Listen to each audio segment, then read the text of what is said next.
Alors aujourd'hui, je suis là pour vous présenter Stop TCA. Ensemble, disons stop aux troubles du comportement alimentaire. Donc mon pitch aujourd'hui, il est vraiment axé sur les patients, les proches. On n'est pas du tout dans une optique de levée de fonds ou partenariat. Là, c'est vraiment voilà, pour vous. Les troubles du comportement alimentaire. Mais qu'est-ce que c'est? Anorexie, boulimie, hyperphagie. Ces pathologies sont relativement graves et conséquentes et peuvent créer des conséquences au niveau somatique, psychologique et social. Les TCA, pour les personnes qui ne connaissent pas, c'est la deuxième cause de mortalité chez les 15-24 ans après les accidents de la route. Deuxième cause de mortalité prématurée, donc c'est pas rien. En France, ça concernerait même plus de 10% de la population. Ce chiffre, c'est pas moi qui l'ai inventé, soit plus de 7 millions de personnes. Et ça concerne aussi les adolescents, beaucoup, mais pas que. Ça concerne les enfants, les adolescents, les adultes, les grands-parents. Tout le monde, malheureusement, peut être concerné. Et oui, du coup, 7 millions de personnes. 7 millions de personnes, cette source, je l'ai prise sur la Fondation pour la recherche médicale. Les trois principaux TCA, anorexie, boulimie, hyperphagie. J'ai mis les explications. Mais l'anorexie, globalement, c'est quand la personne se nourrit, quand la personne a une alimentation qui est insuffisante par rapport à ses besoins physiologiques. La personne a une fausse perception de son image du corps et elle a une peur bleue de reprendre du poids. Un petit peu pour caricaturer, parce que c'est bien plus profond que ça.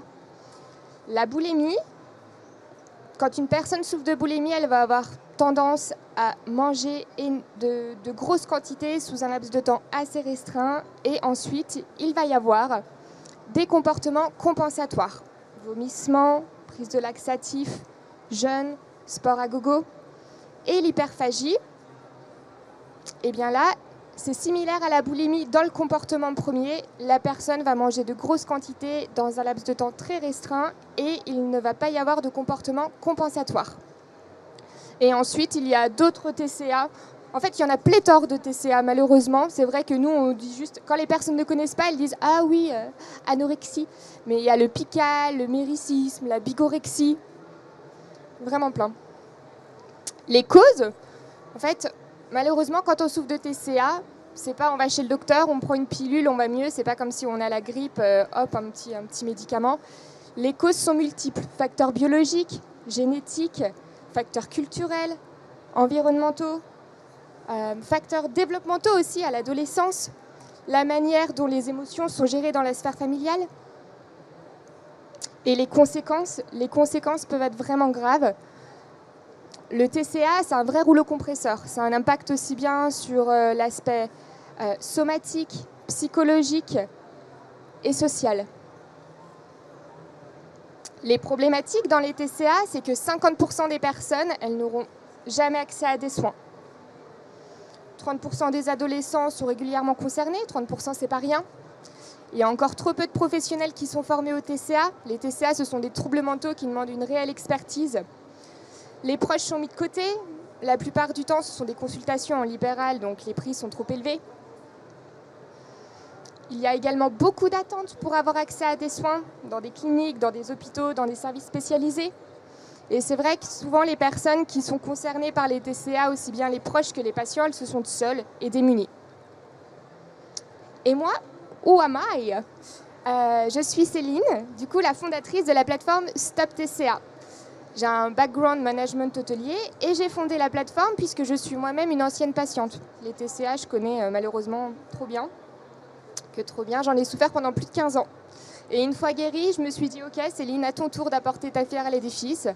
Donc une fois bien guérie, je me suis aussi formée, j'ai passé un diplôme universitaire en éducation thérapeutique du patient à la Sorbonne pour être droite dans mes baskets et pour être légitime. Et du coup, bienvenue chez Stop TCA. Stop TCA, c'est la première plateforme de téléconsultation destinée à accompagner aussi bien les proches que les patients. Sur la plateforme, on propose un accompagnement pluridisciplinaire. On l'a un petit peu vu, les causes sont multiples. Du coup, il est nécessaire d'avoir un accompagnement prodigué par divers professionnels de santé, paramédicaux et autres. Sur la plateforme, nous proposons du coup des professionnels qui sont formés au TCA, accessibles et qui peuvent travailler en équipe. On a développé une autre plateforme dans le jargon informatique, on appelle ça un extranet. On a vraiment développé une plateforme qui permet aux praticiens de communiquer entre eux quand ils accompagnent le même patient ou le même proche pour vraiment proposer un travail complet qui aille dans la même direction. Et concernant les prix, comme ce sont des professionnels de santé et paramédicaux, donc psychologues, diététiciens, sophrologues, psychosomatothérapeutes, ceux-ci du coup ne sont pas remboursés par les mutuelles. Donc pour que l'accompagnement ne soit pas un frein, on a mis en place des prix accessibles et qui sont les mêmes pour tous les praticiens. Donc qu'une personne prenne rendez-vous avec un psychologue, un diététicien, un sophrologue, le prix sera le même et il varie simplement en fonction de la durée de la consultation. Donc si vous avez besoin d'aide, n'hésitez pas. J'insiste vraiment beaucoup parce qu'il y a des personnes qui nous disent « Ah, moi Céline, c'est pas si grave que ça. Je suis pas dans les extrêmes, donc c'est bon, il y a pire que moi. » Non, à partir du moment où la personne a besoin d'aide, elle a besoin d'aide. Qu'elle ait un IMC classique, l'IMC maintenant, de toute façon, ça veut tout dire et rien dire. Donc, qu'elle soit mince, grosse, normale, qu'elle ait juste une petite dépression, une grosse dépression, peu importe. À partir du moment où on a besoin d'aide, on y va. Et sur la plateforme, c'est vrai qu'il y a une multitude de praticiens. Donc les personnes, il y a deux manières pour prendre rendez-vous. Soit elles savent vers qui se diriger et dans ce cas, elles prennent rendez-vous de manière autonome. Soit elles ne le savent pas et là, on fixe un rendez-vous gratuit de 20 minutes et en fonction des problématiques, des attentes et des besoins, je redirige vers les personnes, vers les praticiens les plus appropriés. Et yes, bon alors ça c'est le processus de prise de rendez-vous, c'est pas très important. Mais là, c'est actuellement en ligne, Stop TCA, ce qui est visible c'est la nouvelle plateforme. La seconde plateforme sera bientôt sur le marché, alléluia. Donc ce que nous proposons concrètement, c'est vraiment un accompagnement pluridisciplinaire et personnalisé. On est là pour combler les déserts médicaux. C'est pas grave. On est là vraiment pour combler les déserts médicaux et accompagner les expatriés. C'est vrai que même on a des patients à Paris parce qu'à Paris, on a la chance d'avoir une multitude d'organismes, de structures, d'hôpitaux, mais en fait, ils sont rapidement engorgés. C'est pour ça qu'il y a 4 mois d'attente minimum à chaque fois qu'on veut prendre rendez-vous. Tous les praticiens sont formés au TCA et le patient ou le proche est maître de sa prise en charge. Ça, c'est important. Ce n'est pas le praticien qui est au-dessus du patient, c'est vraiment une relation d'égal à égal. Et là, c'est le patient qui va choisir la durée, la fréquence et le praticien est vraiment là pour conseiller à ce niveau-là. Nous accompagnons aussi les proches. C'est vrai que c'est important, les proches sont souvent mis de côté dans ces pathologies. Et il y a des patients experts. Donc les patients experts, par exemple, c'est moi. Avec mon DU, j'ai ce titre. En France, on aime bien les titres. J'ai ce titre de patiente experte. Et donc, je ne suis pas professionnelle de santé, mais je suis là en tant que patiente experte, donc un peu en tant que père aidante. Nos valeurs, la bienveillance, l'accessibilité, l'expertise et mon vécu. Et vous pouvez nous retrouver un petit peu, j'allais dire de partout, mais non, sur les réseaux sociaux. Sur la plateforme, on a également un blog assez conséquent où il y a des recettes, des articles, des témoignages, des conseils d'experts. On a également une newsletter qu'on sort tous les 15 jours. Et je pense que j'ai fait le tour. Merci beaucoup. Merci. Merci. Bonjour. Hello. Déjà, bravo pour votre engagement, pour l'initiative. Et j'avais une question sur les prix. Vous avez dit que vous avez fixé des prix avec les professionnels de santé. Comment vous avez réussi à faire ça? À leur imposer un prix Ouais. Eh bien, en fait, les personnes qui sont vraiment sur la plateforme, c'est déjà qu'elles sont engagées dans cette thématique. Tu vois, les TCA, c'est un sujet qui leur tient vraiment à cœur. Elles sont formées et en principe, de toute façon, les personnes qui sont vraiment spécialisées dans les TCA, c'est pas parce qu'elles ont vu de la lumière, c'est soit parce qu'elles ont été concernées ou soit parce que c'est un sujet auxquelles elles ont une sensibilité particulière. Et ce qu'elles aiment bien chez Stop TCA, c'est vraiment le fait de rejoindre une communauté, de ne plus être seule, ce travail pluridisciplinaire, le fait d'être en équipe. Donc ça leur plaît beaucoup. Ensuite, il y a la thématique. Et ensuite, elles voient plus ça comme, ok, je donne de mon temps à des personnes qui en ont vraiment besoin. Tu vois, c'est vraiment quelque chose d'engagé, quoi. Et après, au tout début, c'est vrai que l'argent, c'est le nerf de la guerre de partout. Hein. Quand j'ai parlé de mon business model, on me disait, ah ouais, non mais du coup, toi, tu as un salaire, tu peux vivre. Et puis, c'est vrai que c'était pas bien vu au début. Mais voilà, tu vois, après j'ai parlé, j'assumais mes propos et à la fin, c'est passé. C'était ma deuxième question, du coup. Est-ce que vous avez des sources de revenus Oui. Et lesquelles, du coup? Oui. Alors, sur le prix des consultations, moi, je prends une commission, tu vois.